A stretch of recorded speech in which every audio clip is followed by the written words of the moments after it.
really encourage parents to know their kids' usernames and their passwords.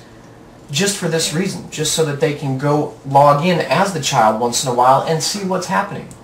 Well, doesn't that invade the child's privacy? Absolutely.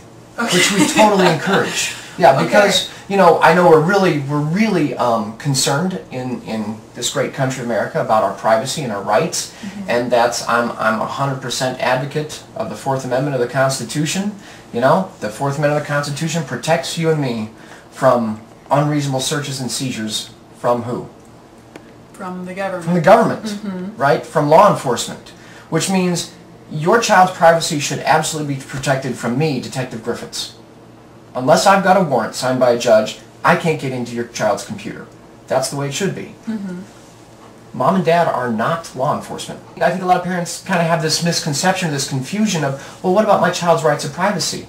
No, no, no. When they live with you under your roof, under your care, they are 100% your responsibility.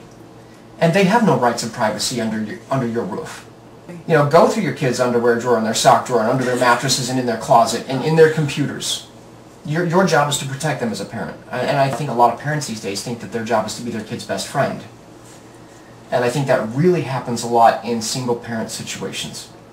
Because the parent, you know, when you got a mom and a dad in the house, it's really easy to play good cop, bad cop. One of the parents can be the disciplinarian and the other parents can be the nurturer. And you often switch roles back and forth, depending on the situation. When you're a single parent, I think a lot of single parents feel like they don't want to alienate their kids by being the disciplinarian all the time. And so they feel that pressure to be the best friend. And when you're the best friend, you can't often go in and enforce things that need to be enforced. But I think parents need to know that they have not only a right, but a responsibility to snoop through their kids' stuff and keep their kids safe. Absolutely. And that includes going on their Facebook accounts, going on their Tumblr accounts, going on their YouTube accounts, going on their, you know, chat rooms, their Yahoo chat.